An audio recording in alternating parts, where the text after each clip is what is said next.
follow the greetings. We are going to be reading again The Wounded Heart. And last time we were here, we were reading part 4B, and it was chapter 4. It's kind of weird the way they do it, but it says like part 2. Oops, I just broke my leaf. Whoopsies. Anyways, we were on part 1, now we're on part 2, but it's still technically like chapter 5, I think it's gonna be called. Yeah, because then like the next page shows 5, and yeah, so however they're doing this, it gets kind of confusing because then I have to do part 1s and 2s and B's and 3s and whatever if I don't finish a whole chapter in one setting, because I talk a lot in between. But I also want to give like commentary and my thoughts, not just boringly read a book, because I'm not that great of a reader and it's not that smooth and it's not very ASMR, if you know what I mean. It's kind of like, I can't even believe I'm doing this, honestly, and I don't know if I'd want to listen to myself. So sorry about that. But anyways, here we go. Part 2, the damage of abuse. Yeah, we're just gonna dive right into it. Like, why do we need a long intro? Oh no. And sorry, I haven't posted in a while. We've had lots going on, and spring break, and kids, and dogs, and husbands, and everything like that. It keeps me very busy. So I do still care about the movement, and I really want to just be informative and help people heal and learn and grow. For all the victims, I want them to be able to come forward and get justice if at all possible. For anyone who is abusing, I hope that justice is served upon them in the harshest manner. And then for all the people that are kind of like the sideliners and the pastors that maybe did or didn't do anything, we want them to be educated. We want them to learn and grow, because sadly, well, I don't know if it's sadly, but pastors will still exist and IFB churches will still exist. We can't, just ice age them all. So we need them to learn and grow and do better, because like I say, they're going to be there. They're going to exist. They're going to have churches. We're going to have places to worship. I don't want to get rid of that. We just want it. And I mean, we, as in all the blind-eyed people, we want the places that you worship or places that you go to school to actually be safe for kids. We want everyone to feel safe, and we want you to be aware that these things are happening. So churchgoers, pastors, all the leaders, we want you to be aware that abuse is happening, and that you just might not realize it. You might not see it right away, but if you do see it, you got to do something about it. We have to help it cease. We have to help it be at least less than it used to be, not so high in the numbers of abuse cases as they are right now. So anyways, so much for like getting into it right away. My bad. We're getting into it right now. Yeah. Anyways, 3 minutes later. Ooh. Okay. So chapter 5, powerlessness. As we scrutinize each element of the damage done to the soul by sexual abuse, a magnification may occur for a brief period, making the effect appear larger and hopelessly overwhelming. 2 reminders are necessary before we proceed. True hope never minimizes a problem in order to make it more palatable and easily managed. For the Christian, hope begins by recognizing the utter hopelessness of our condition and the necessity of divine intervention. We are to experience joy, any personal change that can be achieved solely through human in contrast to supernatural. What? Let me read that again, okay? Any personal change that can be achieved solely through human in contrast to supernatural intervention will neither satisfy nor change our heart. A proper focus on the deep wound is therefore neither negative nor does it promote despair. Rather, it sets the stage for the dramatic work of God. A second reminder involves the danger of myopia. The danger of myopia. Never heard that word in my life. If one looks through a microscope too long at one group of cells, it is possible to develop tunnel vision. In this chapter, we will focus on the experience of powerlessness, but there are other factors involved in the damage that include but go beyond the experience of feeling helpless and focus narrowly on one aspect, we run the danger of limiting perspective and creating the illusion that one part of the damage is more severe or significant than the other, or that one aspect of the damage functions in isolation from the other elements. In fact, the damage can be described in terms of powerlessness, betrayal, and ambivalence only if we understand that all three aspects of the damage function together in one tumultuous river that rages through the soul, tearing away hope, faith, and love. In order to take a close look at the river, we will travel further upstream to examine the source of each separate stream. Our look at each stream will expose the abuse in terms of its cause, cost, consequence, and core image. In other words, how did the damage occur? What are the internal repercussions of the damage? What are its external results? And how will the victim see himself or herself as a result of the damages or the damage? The cause of powerlessness. It may be obvious, but to most abused people, it is not clear. Abuse strips a person of the freedom to choose. SA was never wanted nor invited, therefore its occurrence was not a choice.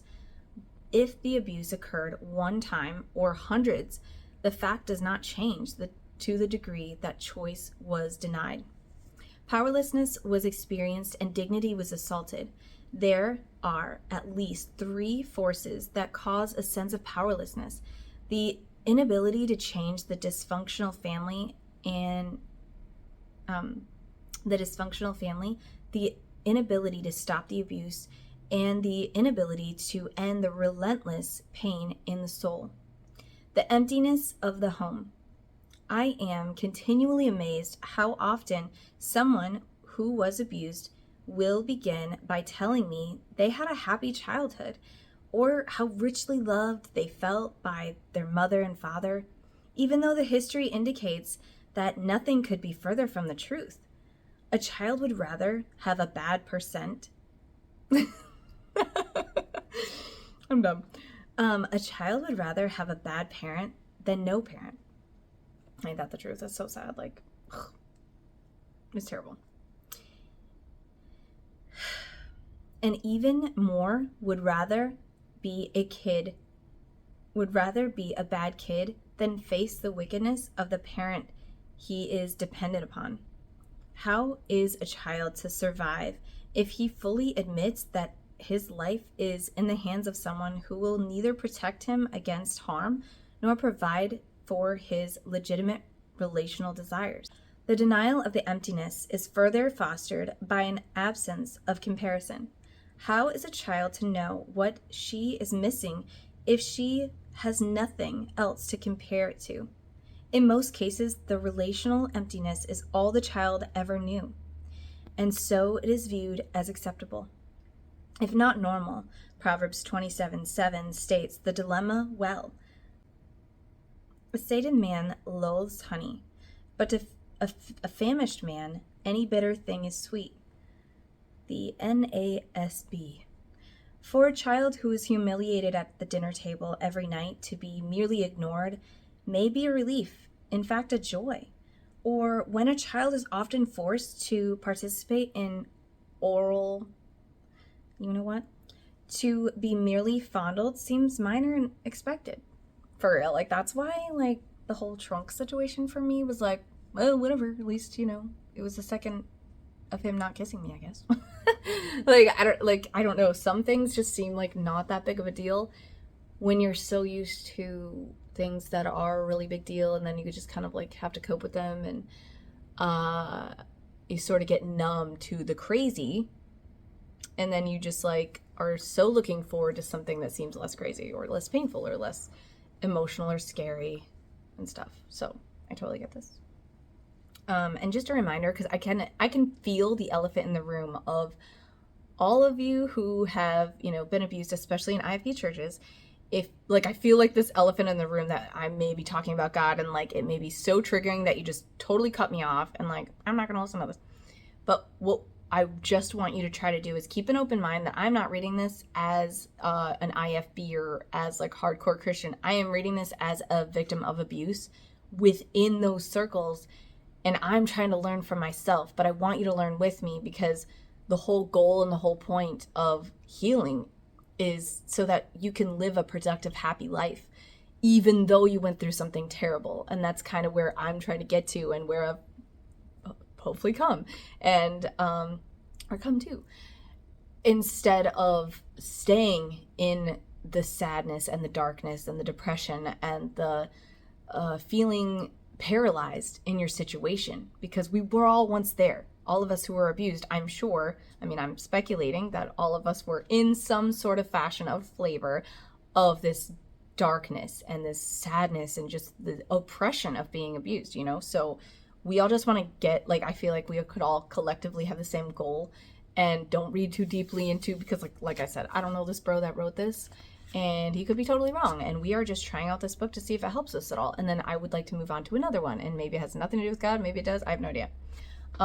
But our goal should be a mutual, like, hey, we're all just trying to heal together by whatever means, and everyone's gonna feel differently, everyone's gonna heal differently, and in their own timing. I'm just here to, like, be with you. Okay. Let's move on. Routine becomes a child's definition of normal, even if the normal is bizarre, abusive, or evil. For that reason, it may take years, if not decades, for a person to fully see her world from the vantage point of what could and should have transpired, which totally makes sense. We are so terribly reluctant to imagine the horror of an event when it is so easy to cloud the pain by seeing it as just the way it is. Consequently, many children and adults are not aware of how much energy they spent on trying to change a world that was viewed as normal, but was internally experienced with disease and emptiness. Essay being schmexual abuse, never begins at the point of the first S contact. It begins in the matrix of some level of emotional neglect, role distortion, harshness, coldness, rigidity, and fear-induced loyalty. In most cases, the family prior to the abuse was a festering sore where disease and emptiness were a normal part of life. But the normal abnormalcy of the family is at odds with the child's innate God-designed desire for stability, intimacy, and respect. The child may learn to accept the wretched harm of the abuse as normal, but a quiet inner voice will at some point begin to whisper strange but true words. It's not right for mom to let this occur. Dad should not be touching me this way. I wish our family was loving and happy like my friend's home. For real. Like, did you ever, like, go to someone's house and you're like, this is definitely not like my life. Like, it just, no offense, but, like, or I don't know, you just see, or the thing that always got me was watching, like, a father and daughter and being like, is that how it's supposed to be? Like, that's kind of weird. And my situation didn't happen by my father. It was by a father figure. So then everything with, like, father, dad, daddy, all that was, like, so ruined for me until I became an adult and, like, had to, like, work through all that. Because, yeah. And, like, and then it makes it hard to raise children because you're like, I don't know how to do it without it feeling wrong or gross or weird or awkward. And you're just like, I don't know how to be in my own body, you know? So I am sorry for all of you guys and all of you kids that were abused by your actual parents, because that is such a huge betrayal. Like, I would much rather it have been outside of my family, just because, like, being a child is hard enough. Growing up is hard enough. Being a parent now is hard enough without such a damaging distortion of you. Distortion. Don't mean to bring, like, Ruby and Jody into this. But, if you follow that true crime case. But anyways, yeah, I am really sorry for all of you that had to go through that, because it's disgusting and it's a huge type of betrayal that's just so wrong on so many levels. So anyways, not saying that it's better to be, like, abused by, like, a stranger, but in that perspective, in my head, it is. But like, that's just my own opinion. Don't get mad at me. The seeds of disconnect are the first fruits of awakened desire. Sadly, the seeds often fall on a rocky soil and are eaten by the wolves of doubt and self-contempt. The initial seeds of disconnected desire often stir a hunger for more and an equal pressure to find some means to perform, well enough to see the dream of a happy family come true. The desire for change is a mixed blessing. It both opens the door to a taste of hope and binds the child's soul to the pernicious whims of the family. The child becomes a prisoner to the hope that something can be done to lift mom's spirits or to keep dad from being enraged. The passionate desire to see the family change energizes the child to pursue academic, athletic, social, or religious excellence. The result, irrespective of success or failure, is deeper disappointment that the mom or dad did not change. The reason for their lack of the change is always assumed to be the failure of the child. If only I had worked a little harder, maybe the coach would have let me play on the first team. If only I had more outgoing smile, maybe I would have been invited to the prom by one of the wealthier boys. If I had succeeded well, then maybe dad would not need to abuse me, or maybe mom would be nicer to dad, and life would be better. The impossibility of being enough to change a dysfunctional family leads to the initial experience of powerlessness. The subtle demands of the needy parent, who has often assigned the child an adult role, adds to the sense of ill-fated child omnipotence. A child who has been labeled as mom's little helper or dad's special girl is trapped in an adult role that the child cannot possibly fulfill, but one that must be accomplished if hope is to be realized. What an awful bind. A child is given the keys to the kingdom, the power to please and bring change, and then at some point realizes she is not tall enough to even fit the key into the lock that towers above her. Slowly, the child faces the fact that no matter how good she is, how gifted, intelligent, musical, social, and competent, it is not enough to change the intractable emptiness of her family. The helplessness of SA. A second deep well that pours out water for the violent stream is the impossibility of stopping abuse once it has begun. Abuse is either an unplanned, sudden event that occurs because a person was in the wrong place at the wrong time, or a carefully constructed setup that was organized for optimum secrecy and ease. In either case, the victim could not have known what was going to occur.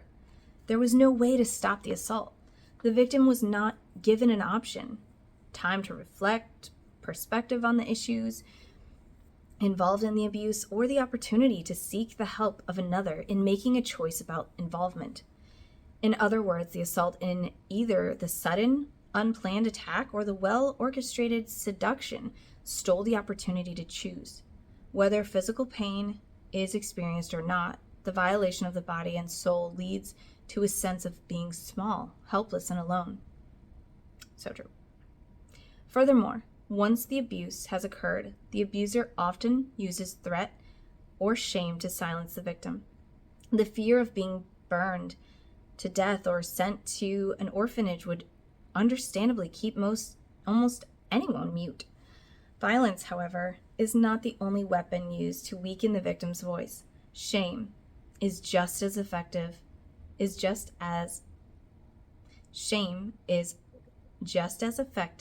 tool.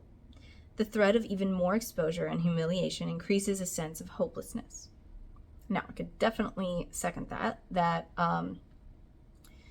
being afraid of like losing your family, losing your church, losing your home, or getting that other person in trouble is enough fear to keep you quiet as a kid, because it kept me quiet for sure. Like, I felt so guilty.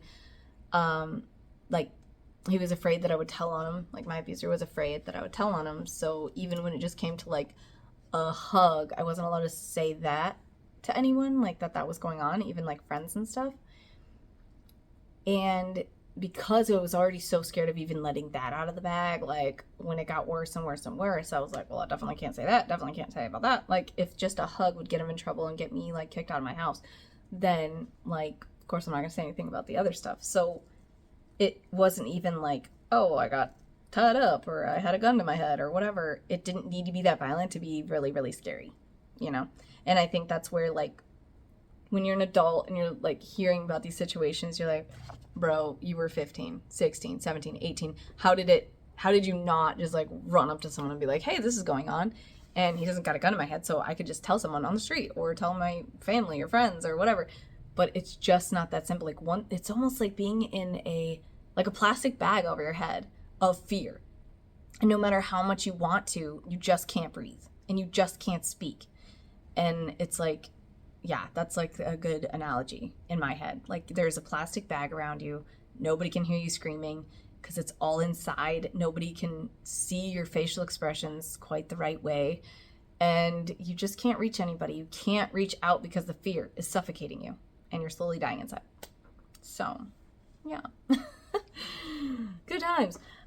Just kidding. So, anyways, I have to laugh stuff off because, like, I can't get too deep, probably, and I don't want to do that. So, I use humor instead. Okay. The relentless pain of the soul. The two previous forces can be viewed as an inability to change a system family and an inability to stop the abuser. In both cases, the inability involves something outside the soul. The third factor, however, is an interpersonal and external, but personal and internal. It involves the victim's inability to stop his or her own soul from bleeding. So deep. The absence of deep involvement is exponentially magnified by SA.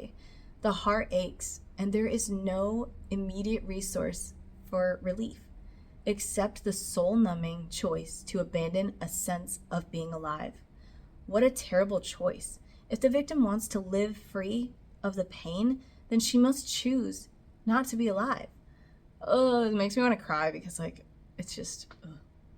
One woman said, it was as if the abuse flushed rancid sewage into her home, which could not be tolerated unless she destroyed her sense of smell.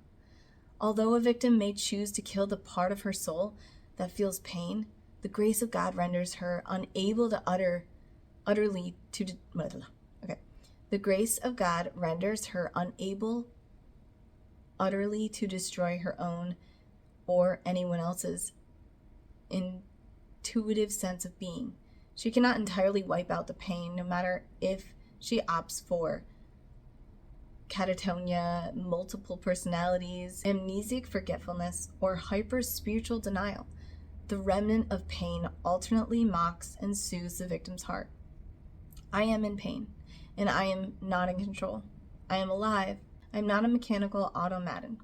The pain persists and cannot ultimately be altered by efforts to escape.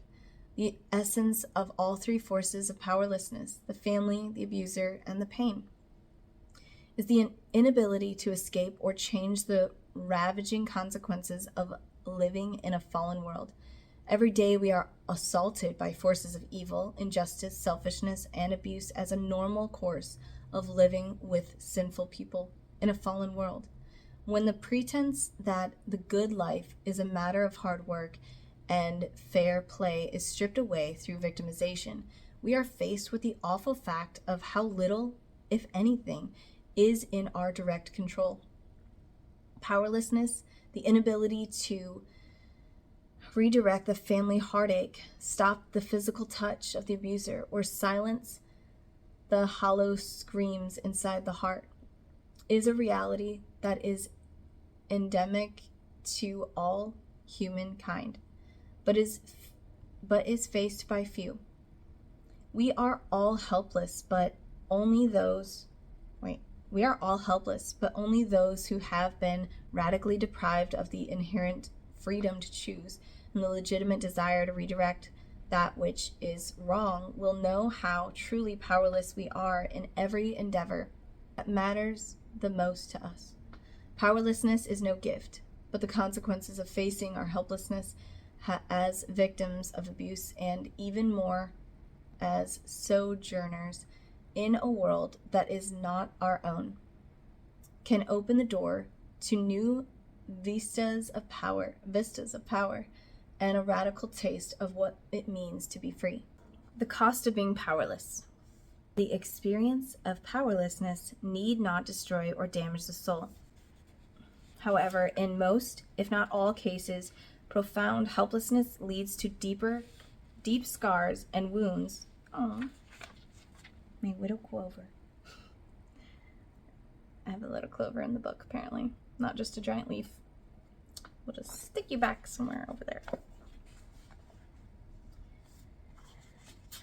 What was I saying? Okay.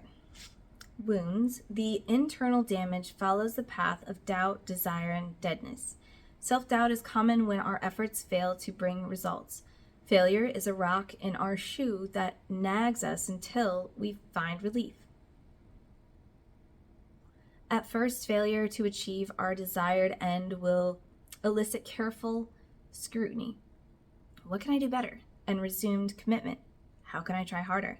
Success may be achieved straight as an athletic scholarship, perfect Sunday school attendance, but the real goal of happy family, an end to the abuse, or relief from the pain is always out of reach. The natural result will be a severe and unlikely contemptuous question as to what is wrong with us. Why can't I run faster, or sing better, or be more perfect? The self-doubt opens the door to despair. And girl, was I insecure. I mean, I still am, but I had so much doubt about myself. Just side note. The result of continued frustration, labor that fails to reach the carrot at the end of the stick, is learned helplessness. Learned helplessness is an orchestrated retreat that has learned to give up before one even tries, because there is no point to pursue an objective that is doomed to fail before ever begun. Ain't that the truth? Imagine being unjustly locked in a dark cell. After being put in the cell, you might shout, cry, plead, threaten, and beg until your voice gave out. You might check to see if there's a way out. When it is clear there is no exit and no one will hear you or rescue you, all hope of change is abandoned. Hope deferred makes the heart sick. See Proverbs 13:12. And we'd rather not feel ill, therefore we abandon hope. Then we can live without a nauseous heart. I was nauseous every single day in high school. Every single day. I would also be humming a lot, which was annoying to everyone. I annoy myself. But yeah, singing was like my happy place, so I'd just be humming in the hallway, also feeling nauseous every day and not knowing why. And it was just my situation. It's making me literally sick. Despair is a protective blanket that shields the soul against the cold demands of harsh self-doubt. Depression is the middle ground between the pressured energy to change and the total abandonment of hope.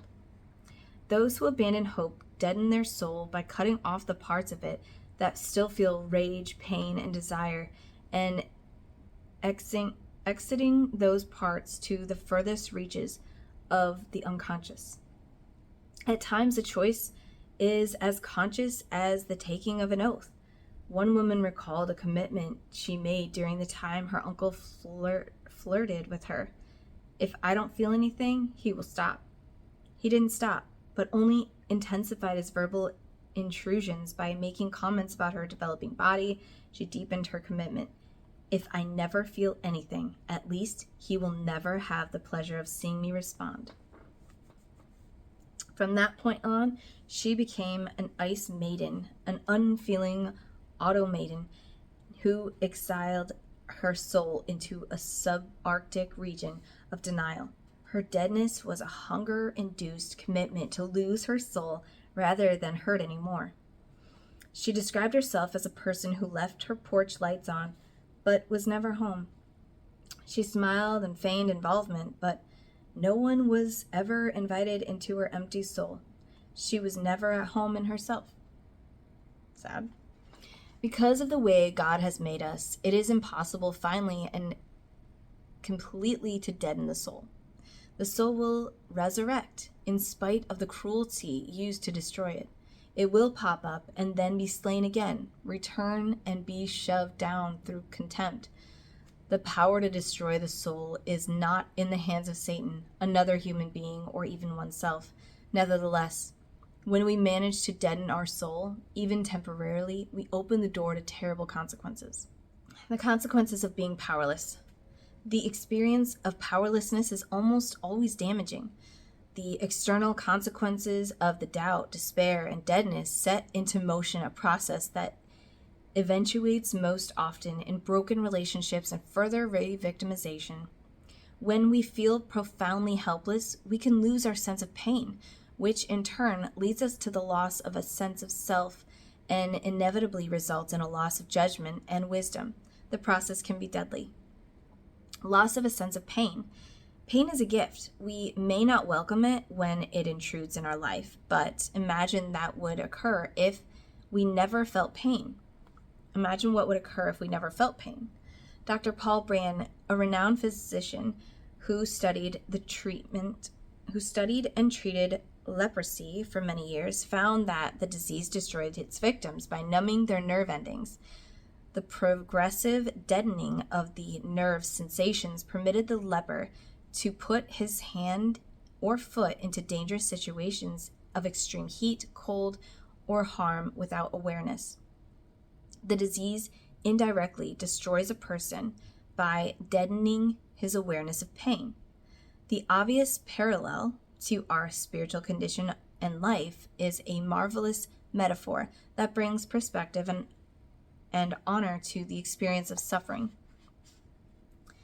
A abused person often forfeits the experience of pain by a process of splitting, denial, and loss of memory. Splitting involves a process of segmenting memories and feelings into separable categories of good or bad. The categories of the self as all good or all bad is then intensified by the construction of a huge barricade between the two.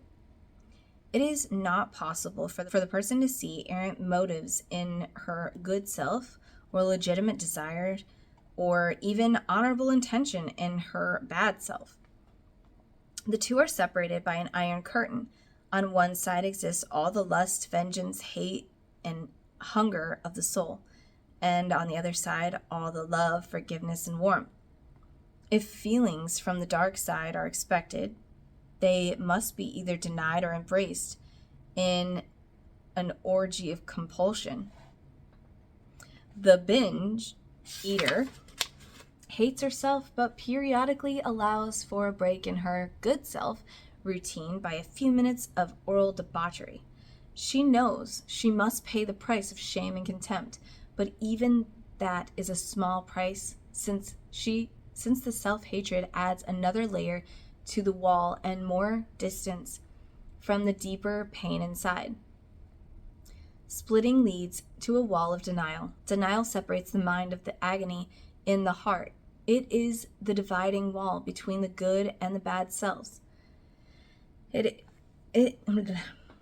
it any wonder the internal struggle eventually leads to forgetfulness? The struggle of being powerless in the face of the overwhelming evil and emptiness is a titanic battle that seems best forgotten.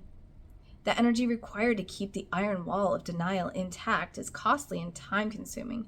Therefore, it is common for the memories and feelings to be lost to the soul, blocked from retrieval rather than anguished over in a world that offers no help. As long as we are dead, we can't feel pain. If there's no one home to answer the door, then we don't have to feel disappointed when no one knocks for us. But what else happens when the experience of pain is lost? Simply stated, when we abandon pain, we lose a sense of being intact and alive. Yes, I think all of us, I mean, I guess I won't speculate on everyone, but definitely me. And I don't mean to like just talk about myself, but I don't want to like also put words in everybody's mouth and you'd be like, you don't know me. But I feel like all of us would have definitely had to do some sort of survival mode. And I agree that memories get so lost, and I still do struggle with memories. And I think it's literally my brain was just overworked to where I don't have the capacity to remember things because of how long my brain was in survival mode and scared mode, fear mode, just straight up surviving in this shaky shell of a person that now it's like I've exhausted all those brain cells that should have been used for good and good filing away of memories, but instead it was just like it's like all burned up.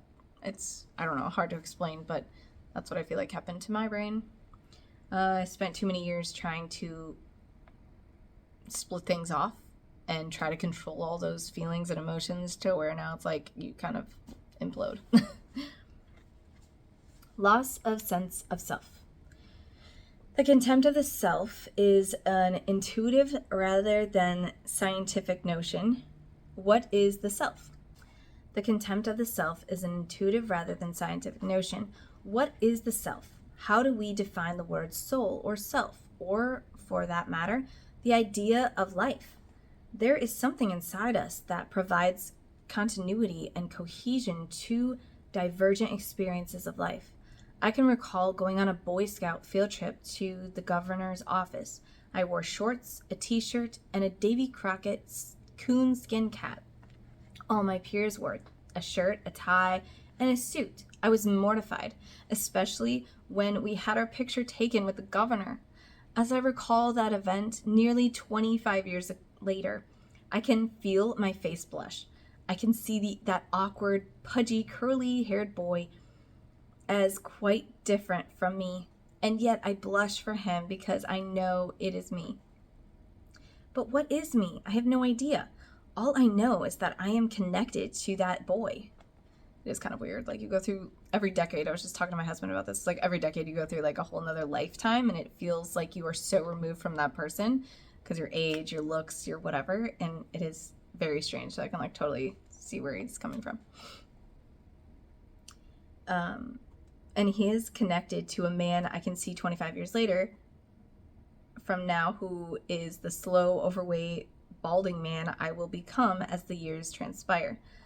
I am both body and soul. As some have written, I am an embodied soul or a sensual soul. The anatomy as to how I can be both physical and immaterial spirit is outside the realm of full comprehension, but my body is as much me as I know anything else to be. I am so much more than my body. Nevertheless, I am at least the totality of all that I have experienced in my body. Confused? Maybe that is partly God's intention. My being can never be defined outside relationship with God. I am an orphan child of Adam and an adopted child of the King. My identity and being find their beginning and end in something outside myself. But if I am numb to my hunger and thirst, I will never look outside of myself for meaning or life. Hunger and thirst, or better said, longing for relationship and impact, is our subjective link between the soul and the body. If we lose a sense of hunger and thirst, we equally lose a sense of the person we are. Consequently, the sense of selfhood that provides perspective and cohesion to life is lost. Sexually abused persons seem like strangers to their bodies. They don't like it. It is too big or too small. It is the enemy. It gets tired, hungry, aroused, or sick. Some abuse victims avoid touching their breasts or genitals if they think of themselves as persons at all. They tend to imagine themselves as souls inhabiting bodies that are more or less shells to be discarded gratefully at death. Likewise, sexually abused persons seem like strangers to their own soul and history. Many times the chronic patterns of lying or deceit common to abused persons arise because of a forsaken history that forces them to concoct a past and a present that has no connection to their abused soul. The consequence is not only a loss of the past, but also a loss of the ability to judge the present and plan for the future. The loss of a sense of judgment. All decisions involve the use of perspective. We cannot make a choice without the use of thought and feeling. What occurs when we make a choice without awareness of hunger and thirst, or a sense of self? We will continue to make decisions, but our energy will be defensive and self-serving, self-protective. Ultimately, all choices will be directly or subtly designed to keep our soul under wraps, and the past hidden behind a veil of shame. The tone of our life will be rigid and distant, elusive and uninvolved, no matter how kind or sweet our disposition. Careful scrutiny will show how a painless person's judgment is darkened by their lack of soul. For example, a woman who visited a new gynecologist felt this in his questions and clinical touch, a level of familiarity that she deemed inappropriate.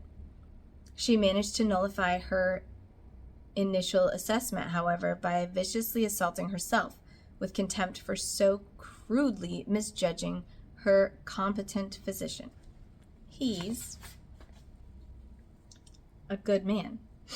Whatever I'm feeling is typical of my crazy, perverse way of seeing things.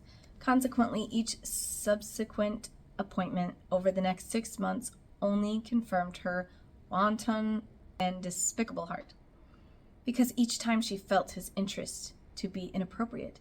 When he eventually raped her, and she was only more convinced that she had led him on, rather than appalled that his initial warmth and tender touch were a setup for later overt abuse. Her lack of a sense of pain self and her refusal to trust her own intuition made her unnecessarily vulnerable to a wicked man's physical attack. Distorted judgment is seen more often than not in the arena of relationships. An abused woman may be a trial lawyer, run a huge corporation, or be your surgeon, and make extremely competent judgments about her field of endeavor. In fact, in most cases, though it sounds macabre and cruel, I would prefer my lawyer to be obsessively perfectionistic, and the hard-driving, extremely competent SA victim makes a fine lawyer, surgeon, or CEO because of all her defensive energies are oriented to finding some domain that is under her control. She will not be powerless again. May she ever be on my side in the courtroom, but Lord help me if she is my neighbor, friend, or wife.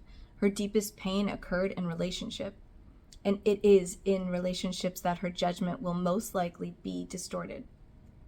Since she has played death to her pain in the past, she doesn't learn what hurts her. Therefore, she often unwittingly opens herself up to further victimization in the future.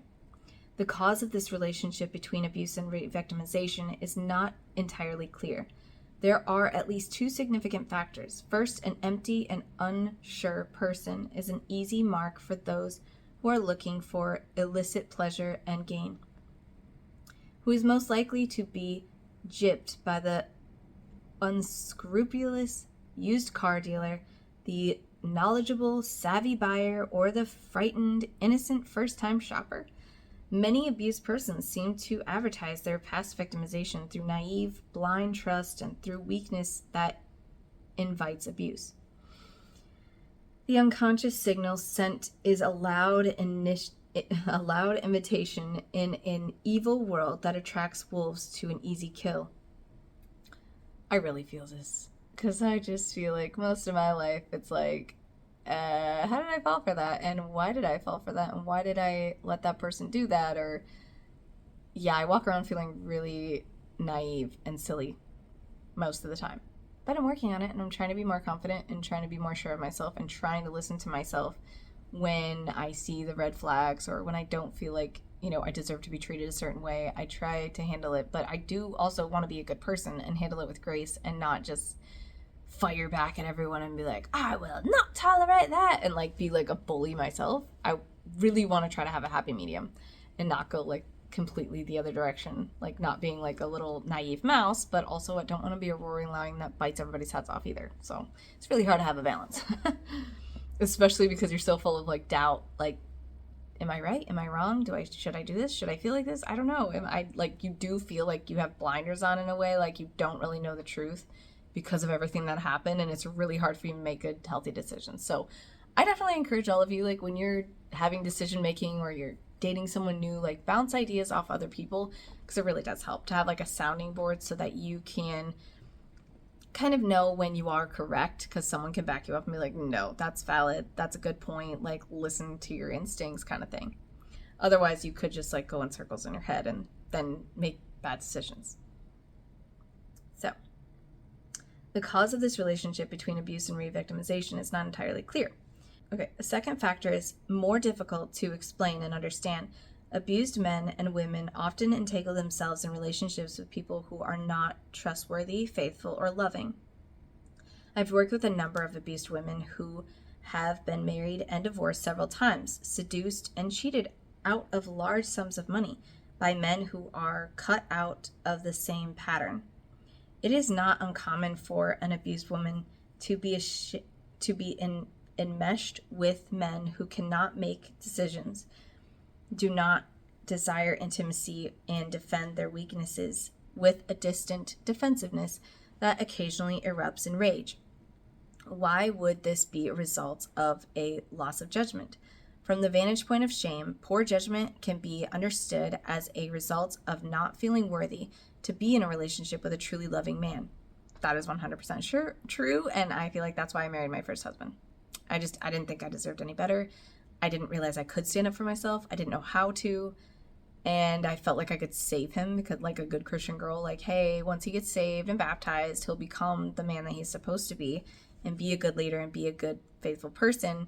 And I don't mean not faithful, like I don't think he was a cheater, but just like a good person in general and not so abusive. But I could not change him. To this day, I cannot change him, no matter how much I tried. And no matter how much I tried to change myself, nothing worked because it wasn't me. And I just didn't know that. From the vantage point of shame, poor judgment can be understood as a result of not feeling worthy to be in a relationship with a truly loving man. That seems easy and clear. It's from the side of contempt and self-hatred that the waters get murky. A woman who feels stripped of power in most of her important relationships feels out of control in relationships, particularly relationships in which her heart comes alive with the hope that love might touch her deadened soul. The ambivalence is great. Do I allow myself to hope deeply and therefore make my soul vulnerable to being crushed again if I am robbed of the love I so crave? Or do I settle for a relationship that touches more shallow parts, feels good, excites, and nourishes that for a short time, but will likely end in expected disaster? Who will provoke greater fear, a committed and loving man or an uncommitted and selfish man? The man who might truly offer a relationship will scar the abused woman far more than the unfaithful man. At least the uncommitted and uninvolved man is predictable, does not raise hopes too high, and hurts far less than the man who has the ability to deliver a quality relationship. The man capable of relationship not only provokes more fear, but is far less easy to control. This is a terrible struggle for the abused woman. She longs for a man who will take hold of her. On the other hand, she is terrified to be in a possession of being being in a position of being out of control. Her option is to often find a strong man who is in control, competent, and aggressive in his career. external strength, and too busy to deeply involve himself in a relationship with his family, no involvement, or to find a passive man who will give himself neither to his career nor strength, nor to his family, no involvement. In either case, the woman will not have to give up relational control. I'm going kind of long. Okay, we're almost over. I think I can get through a whole chapter this time. I just feel bad when it goes too long. I'm probably boring everyone to death. But, yeah. A weak, undependable man seems the perfect choice for a boyfriend or mate. He does not arouse the deepest passion of the heart, but he provides a taste of a relationship without ever requiring the woman to experience profound powerlessness. He provides evidence that she is not truly attractive and desirable. If she was, then why would he treat her so badly, intensifying her contempt, thus serving her by being a hired mercenary to put to death her hungry heart. She also has free rein to vent her untapped rage toward a weak and uninvolved man. The rage of being powerless finds a ready target in a man who does not challenge or threaten her lonely isolation and wounded heart. Poor judgment about relationships is common and predictable. The factors behind the loss of judgment involve a choice to forsake the soul, while still retaining a semblance of control over those who do not threaten the heart that is afraid to hunger and desire more. Powerlessness spawns a perspective about self, others, and God that is deeply entrenched and difficult to change. Core images related to powerlessness. When an abused person feels powerless, she internalizes an image of herself as profoundly inadequate. She deeply questions her ability, competence, and intelligence.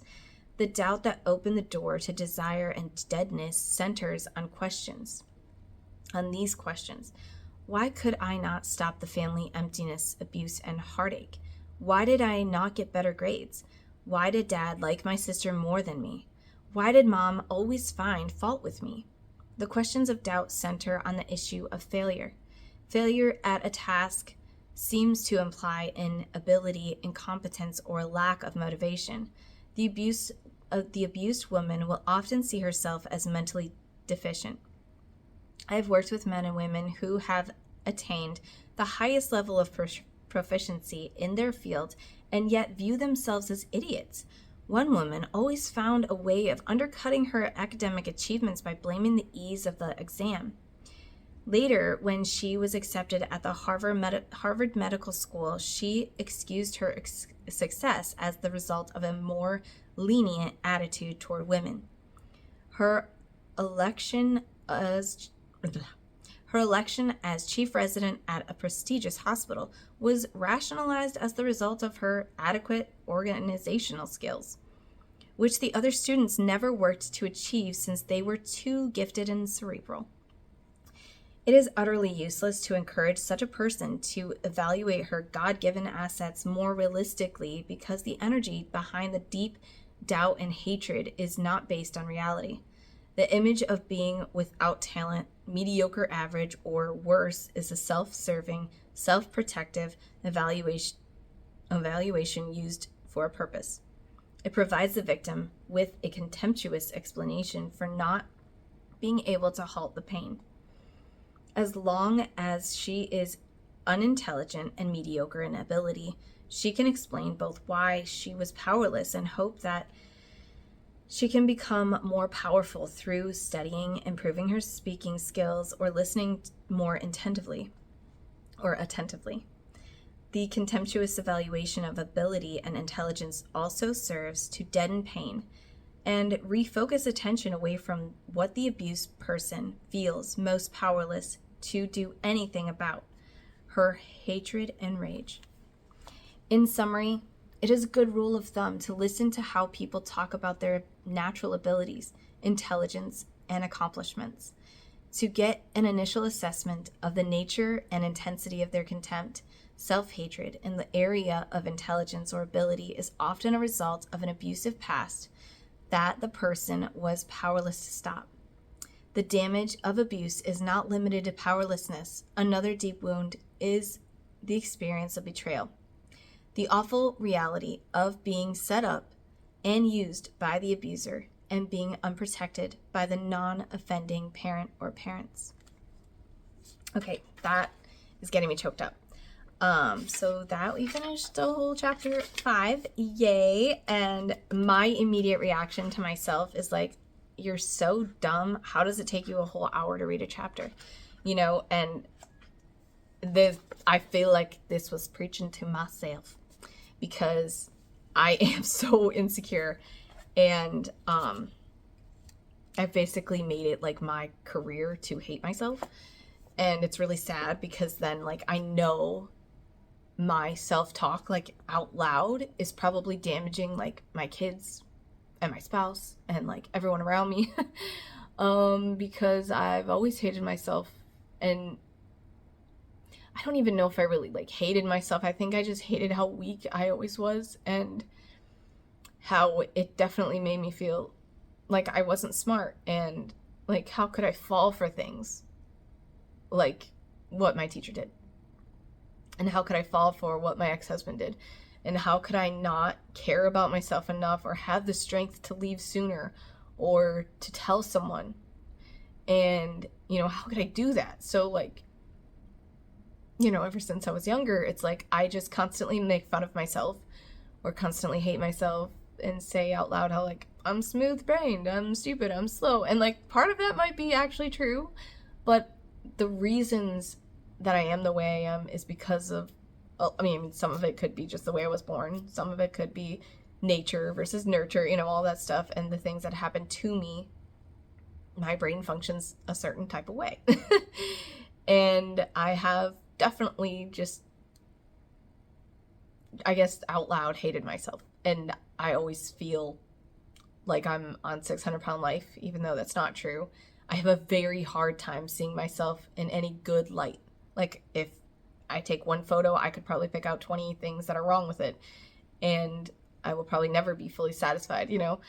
And yeah, so I don't know. I just feel like that really hit home for me. I don't know about y'all, but so I guess a challenge to myself and maybe a challenge for you all is if you hear yourself or you think those thoughts of like really negative things, and you're like, ugh, why am I so dumb? Why did I fall for this? And why did I not say no? And why was I so out of control? Just try to replace it with something good. And that's going to be my challenge for myself this week is if I think like, oh, I'm so fat or I'm so dumb or I'm so slow and I'm like, I can't read well, I'll just try to replace it with something good. Like, hey, if I don't like something about myself, like I'm going to work on it. Or if I know that it's not really true, I'll just tell myself like, no, that's not true. What is true? Because I've had to do that with my daughter where she will be like, you didn't spend any time with me or whatever. And I'll say like, okay, what's true? And the truth is I actually spent 3 hours with her that day. She just feels like it wasn't enough.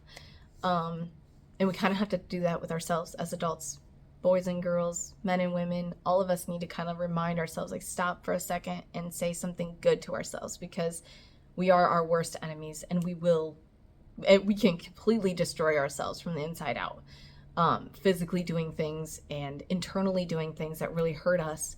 And we all have to work on being stronger because we want to be the people that we admire, you know?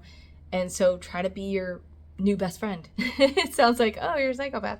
But it's not. It's just, you know, you're automatically going to speak bad to yourself and you're automatically going to feel doubtful and sad and depressed. So why not try to switch gears, you know? And you have to be really intentional when that thought comes in, like, oh, I'm so dumb, I didn't do this right or whatever.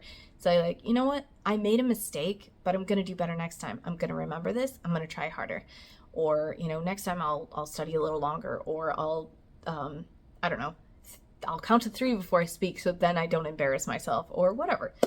And yeah, so let's challenge each other. Write down in the comments if you end up doing this, or maybe what your goal will be.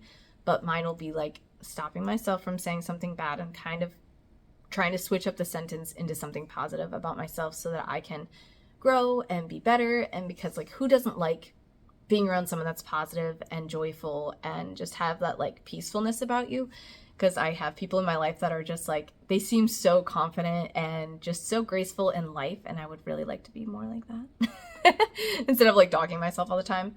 And I think like there is a good balance. Like it's okay to make fun of yourself sometime and just like have fun with it, because humor and laughter is a medicine in my mind. So I'm probably never gonna stop that like completely, of course, because like I like laughing about stuff. But I do want to work on like the real stuff that I'm struggling with, the real stuff that I say out loud about myself or that I say internally that's really damaging to my self-esteem. So anyways, it's been over an hour, so sorry. Hopefully I can edit it a little bit shorter, but yes. Goodbye, you all. Have a great day and be good to yourself. Okay, this shirt looks so weird. Oh my god, the material. Lost my spot. Where are you? Antonami. The Antonami. The Antonami has two no. And my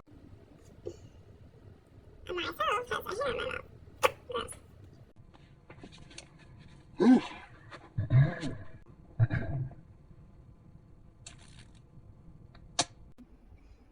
Mechanical automaton. I don't know what that means. And I am not a mechanical automaton. Automaton. Okay.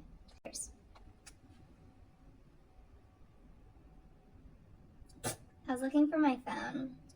I was like, oh no, where's my phone? Oh, I can't live without that. What if someone texts me? It's recording right now. Alright, back to serious. Okay, don't be looking fat now. Whoa, okay, hold on. Whoa, why does it look weird? Okay. Okay. Yeah. Please hold.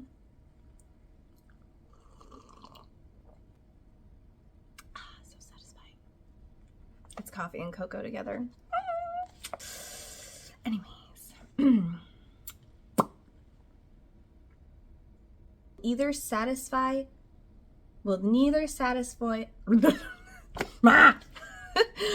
Already, I cannot. I am such a bad reader. It sucks. It really sucks. Lord, why? Like, help me out here. I didn't even wave. Like, why is it starting already? I didn't even wave at the camera. Jizz, I wasn't ready. Okay, hold on. Hold on, please. Okay, my hair is not herring. Exactly. Okay. Okay. Let's go.